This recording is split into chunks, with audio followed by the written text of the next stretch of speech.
अब देखो क्या करना है, right the relationship between wavelength.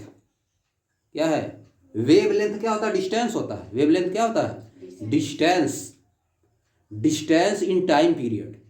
Distance in time period को बोला जाता है वेवलेंथ। टाइम पीरियड मतलब वही टाइम पीरियड जिसको कैपिटल टी से डिनोट कर रहे थे। टाइम पीरियड में जितना डिस्टेंस कोई वेव चलती है उसी को बोला जाता है वेवलेंथ। टाइम पीरियड में जितना डिस्टेंस कोई वेव चलेगी उसको क्या बोलते हो? वेवलेंथ। कैसे? देखो इधर, अगर दिमाग में नहीं जा रहा है तब याद देखो, वेवलेंथ यही होता है यहां से लेके यहां तक, यही होता है वेवलेंथ। इसी को लेमडा से रिप्रेजेंट कर रहे थे ना, बात समझे? और इसी चीज को टी से भी पीरियड भी इसको लिख रहे थे। इसे देखो पीरियड, टाइम पीरियड, इसे इसको भी लिख रहे थे। देखो आगे, यही टाइम पीरियड। यहां से यहां तक वेव को चलने में जितना समय लगा है वो है टाइम पीरियड। वो क्या है? Time period. और यहां से यहां तक की डिस्टेंस क्या है? वेवलेंथ। बात समझे? तो बोला जाता है टाइम पीरियड में जितना डिस्टेंस वेव ट्रेवल करती है उसको क्या बोलते हैं? वेवलेंथ। टाइम पीरियड में जितना डिस्टेंस वेव ट्रेवल करेगी उसको क्या बोलेंगे?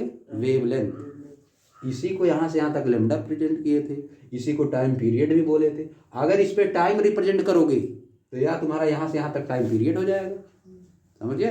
अगर इस पे वेवलेंथ रिप्रेजेंट करोगे तो ये क्या हो जाएगा? डिस्टेंस रिप्रेजेंट करोगे, डिस्टेंस, तो ये क्या हो जाएगा? यहाँ से यहाँ तक वेवलेंथ हो जाएगा। बात समझे? इसीलिए कहा जाता है कि अपने टाइम पीरियड में कोई भी वेव जितना डिस्टेंस ट्रेवल करती है उसी को क्या बोलते हैं? वेवलेंथ। बात समझे? आप चलो, आप फार्मूला क्या है इसको तो पकड़ ली। अब देखो इधर फार्मूला क्या है। Speed equal to distance upon time. ये सबके लिए होता है, कोई चीज रहे, डिस्टेंस अपॉन टाइम होता है ना। Speed equal to distance upon time लिख दो, उसके आगे लिखो speed equal to distance upon time. ये फार्मूला सबके लिए सही है, समझ गए? वेव के लिए भी सही है, इसीलिए वेव के लिए भी सही है। अभी को ऊपर क्या लिखे देखो, क्या लिखे हम? टाइम को कर दिए 1, टाइम इक्वल टू 1 सेकेंड अगर कर दिए, टाइम इक्वल टू 1 कर दिए, अगर अभी मत लिखो इसको, टाइम इक्वल टू 1 सेकेंड अगर कर दिए तो देखो क्या हो जाएगा? स्पीड इक्वल टू क्या हो जाता है? डिस्टेंस हो जाएगा। नहीं यहाँ तुम्हारा रख देंगे तो बताओ, स्पीड इक्वल टू डिस्टेंस नहीं हो जाएगा। स्पीड इक्वल टू होता है डिस्टेंस अपॉन टाइम। टाइम की जगह पर 1 रख दिए, यूनिट, तो क्या हो गया? स्पीड इक्वल टू डिस्टेंस हो गया। डिस्टेंस अपॉन 1 डिस्टेंस ना होगा।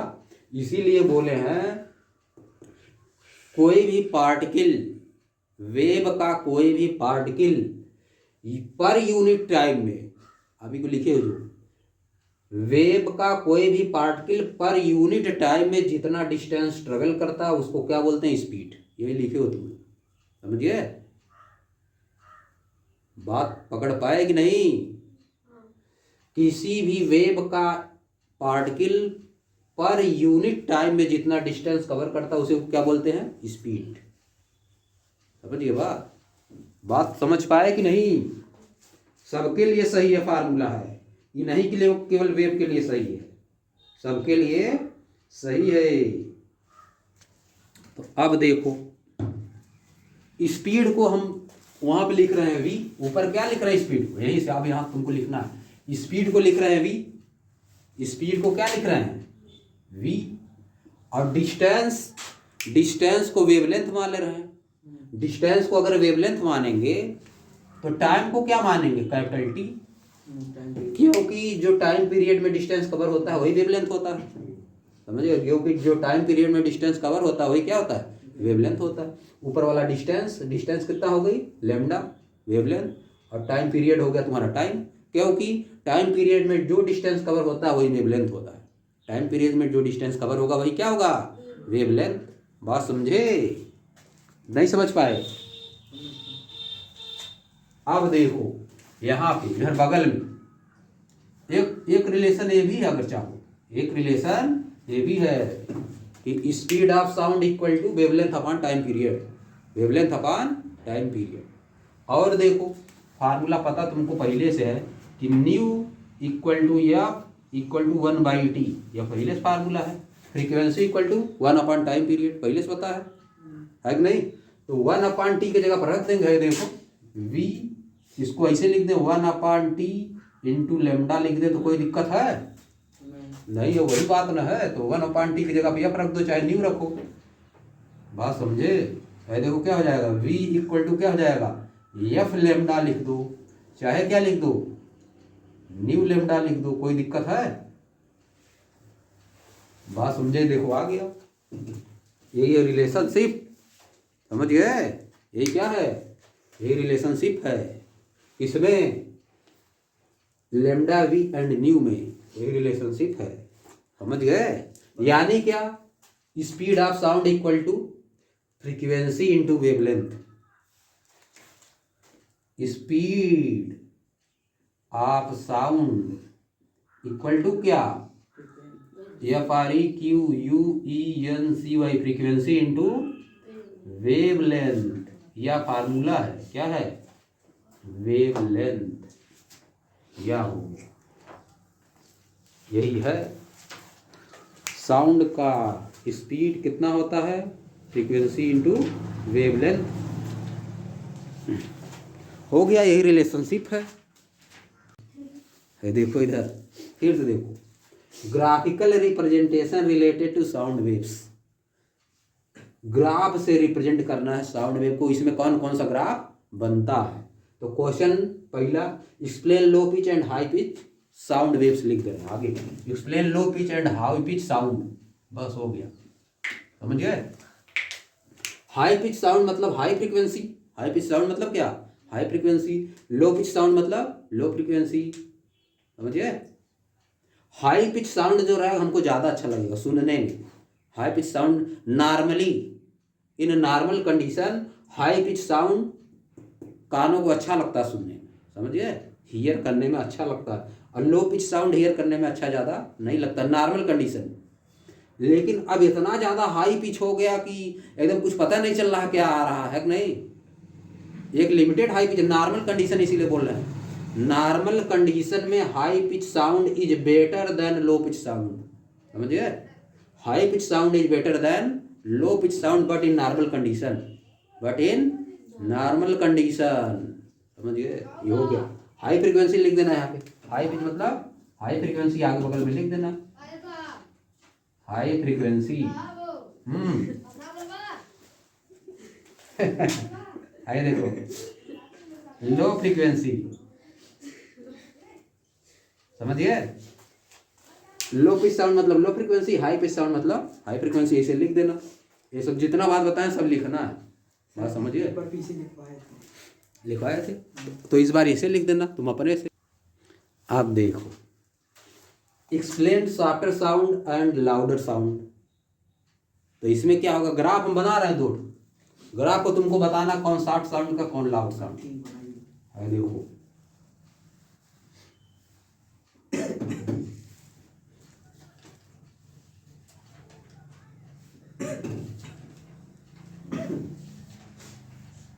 यह एक ग्राफ हो गया, समझिए, और दूसरा ग्राफ इधर बना दे।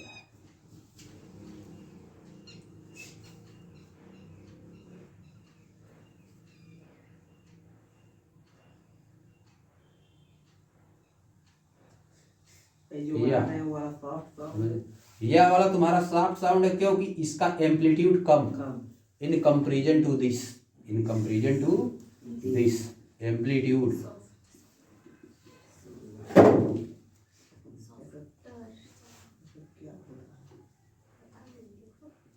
यह क्या है, लाउडर साउंड है, यह क्या है, लाउडर साउंड, यह क्या है, सॉफ्टर साउंड, सॉफ्टर साउंड, बात समझिए।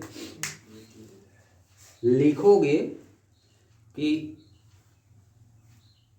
उस वाले साउंड में लिखना है जो उसमें लिखे थे, low pitch sound high pitch sound में।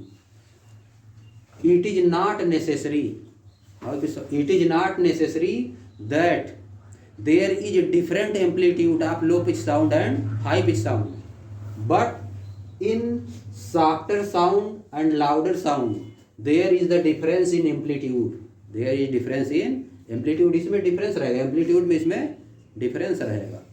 सॉफ्टर साउंड का एम्पलीट्यूड कम रहेगा और लाउडर साउंड का एम्पलीट्यूड ज़्यादा रहेगा।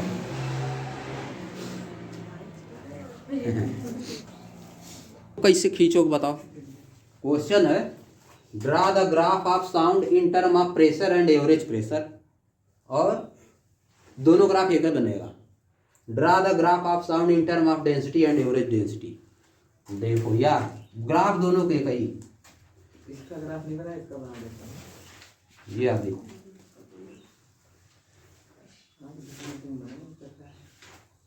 यह वाला लाइन तुम्हारा एवरेज प्रेशर और एवरेज डेंसिटी, एवरेज प्रेशर और एवरेज डेंसिटी,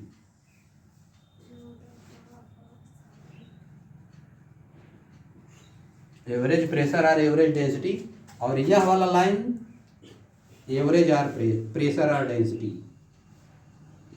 प्रेशर और डेंसिटी। बात समझ गए।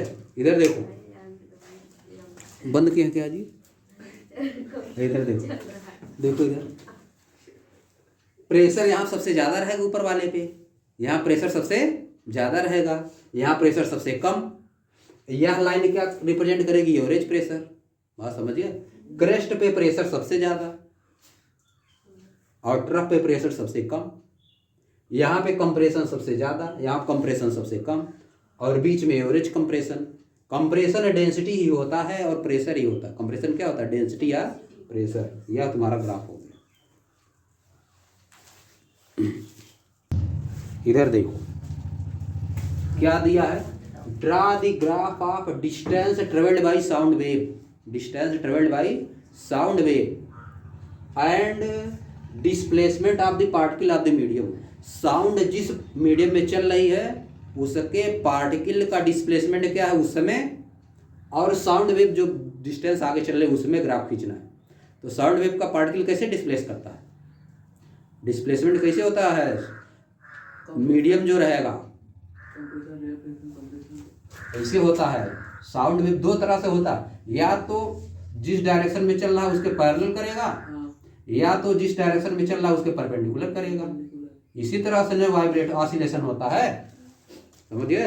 इस तरह का जब होता है तो इसको बोला जाता है लॉन्गिट्यूडनल वेव, इस तरह का जब होता है तो इसको बोला जाता है ट्रांसवर्स वेव। अब साउंड वेव की बात हो रही है तो साउंड वेव क्या है, लॉन्गिट्यूडनल वेव है। बात समझे। साउंड वेव में पार्टिकल उसी डायरेक्शन में ऑसिलेट करते हैं जिस डायरेक्शन में साउंड वेव जा रही है, जिस डायरेक्शन में साउंड वेव जा रही है। इसमें जो इधर इधर हो रहा है इसमें, और जो साउंड आगे चल रही है इसमें ग्राफ खींचना, समझे। इस चीज में ग्राफ खींचना है। ग्राफ उसी तरह खींचा है जैसे ग्राफ खींचते हो, बस खाली नाम अलग अलग रहेगा उसमें, बस ग्राफ वही वाला रहेगा, वही ग्राफ सब में, बस क्या कौन सी चीज है उसमें लिख देना है। बात समझ गए। इस बार डिस्टेंस, इस बार ये क्या रहेगा, एक्स एक्सिस तुम्हारा डिस्टेंस रहेगा। कौन सा डिस्टेंस है, साउंड वेव जो ट्रेवल कर रही है वो डिस्टेंस, साउंड वेव जो ट्रेवल कर रही है, जैसे कोई बोल रहा है या कुछ चल रहा है तो साउंड वेव फैल रही है ना, तो जो डिस्टेंस हो जा रही है वह वाला डिस्टेंस एक्स एक्सिस पे है, वह वाली डिस्टेंस एक्स एक्सिस पे है। और जो पार्टिकल ऊपर नीचे नहीं कर रहे हैं, किधर दाएं बाएं कर रहे हैं, वो क्या है, इस पे डिस्प्लेसमेंट क्या है, इस पे है डिस्प्लेसमेंट, इस पे क्या है, displacement of the particle, displacement of the particle. इसीलिए इस बार यहाँ पे एम्पलीट्यूड लिख दे रहे हैं। आप इस बार क्या लिख दे रहे हैं, एम्पलीट्यूड। जो मैक्सिमम डिस्प्लेसमेंट किसी पार्टिकल का होता है उसी को एम्पलीट्यूड बोला जाता है, समझिए। जो मैक्सिमम डिस्प्लेसमेंट होता है पार्टिकल को उसी को तो एम्पलीट्यूड बोलते हैं, उसी को क्या बोलते हैं, एम्पलीट्यूड। वाई एक्सिस पे क्या है, displacement of the particle. X axis पे क्या है, distance travelled by sound wave, distance travelled by sound wave है। या देखो इसको तुम एम्पलीट्यूड बोलते हो, क्या बोलते हो, एम्पलीट्यूड। और इस वाले डिस्टेंस को, जो यहाँ से यहाँ तक डिस्टेंस है, इसको क्या बोलते हो? यहाँ से लेके यहाँ तक का जो डिस्टेंस है, इसको क्या बोलते हैं लोग? वेवलेंथ। वेवलेंथ डिस्टेंस ही होता है। वेवलेंथ क्या है? डिस्टेंस ही होता है। यहाँ से यहाँ तक का जो वेवलेंथ होता है वो डिस्टेंस हो जाता है। और अगर यहाँ पे टाइम लेते, डिस्टेंस के जगह पे टाइम लेते, जो टाइम ले रही जाने में, तो क्या हो जाता है? ये टाइम पीरियड हो जाता है। तब क्या हो जाता? Time period. समझ गए? ये हो गया, ग्राफ हो गया।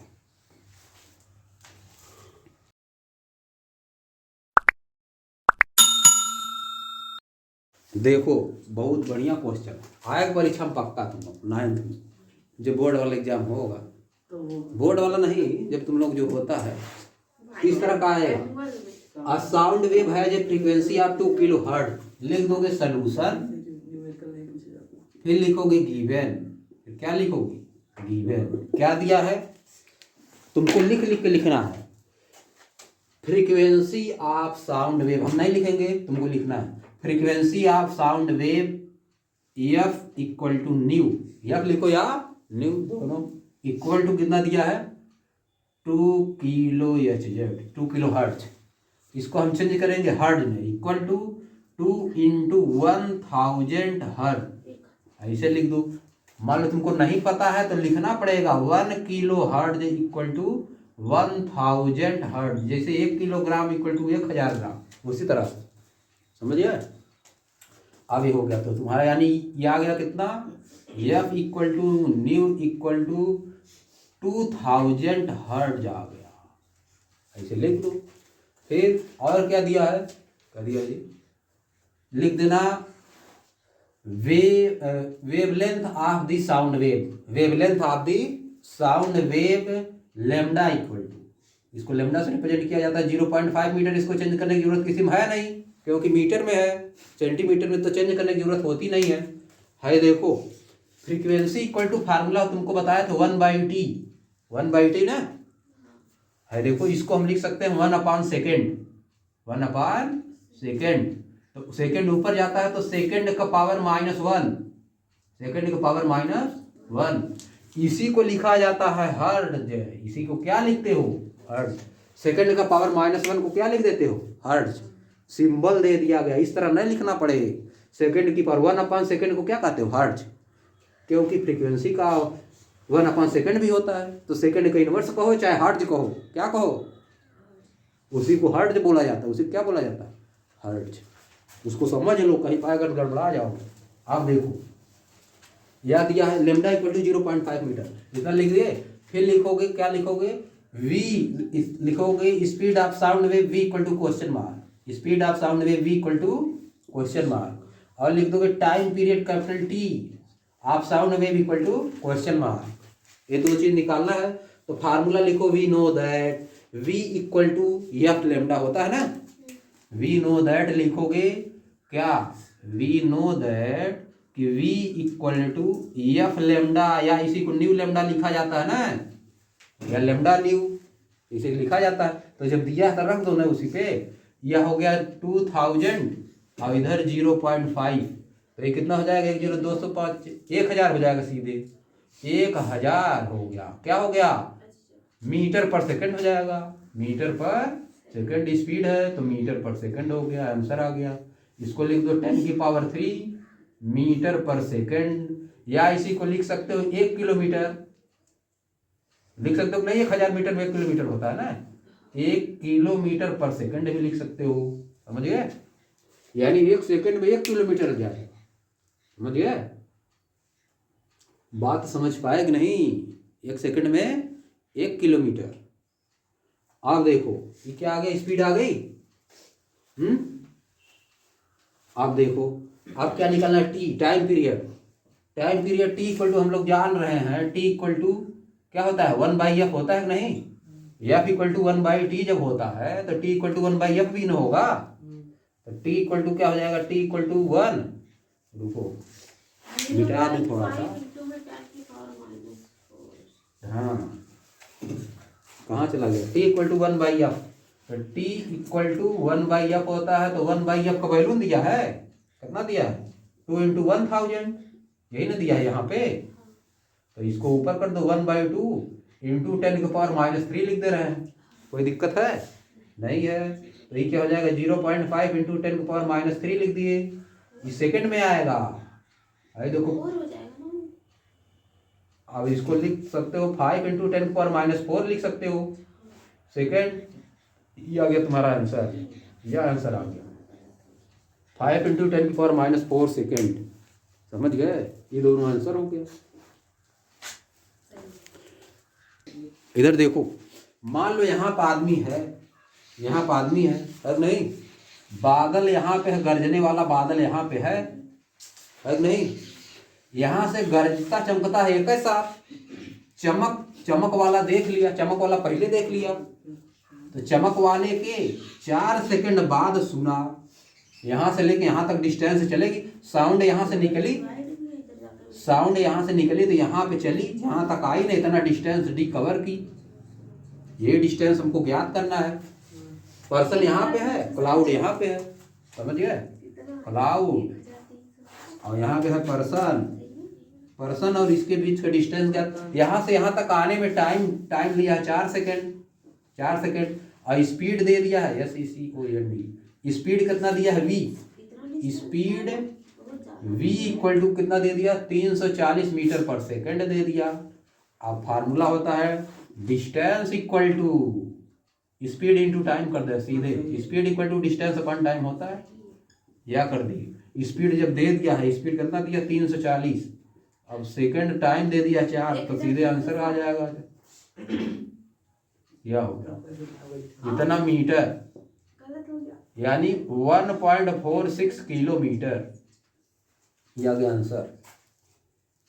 सर कहाँ 13 रहेगी तो वही बताओ ना। हम भी क्या 1.36 किलोमीटर, ये आ गया डिस्टेंस। 1.36 किलोमीटर। इधर देखो आप, in the figure it is given that the wave of frequency, पहले में दे दिया है f equal to nu equal to कितना दिया है? 100 हर्ट्ज दे दिया है, दे दिया है।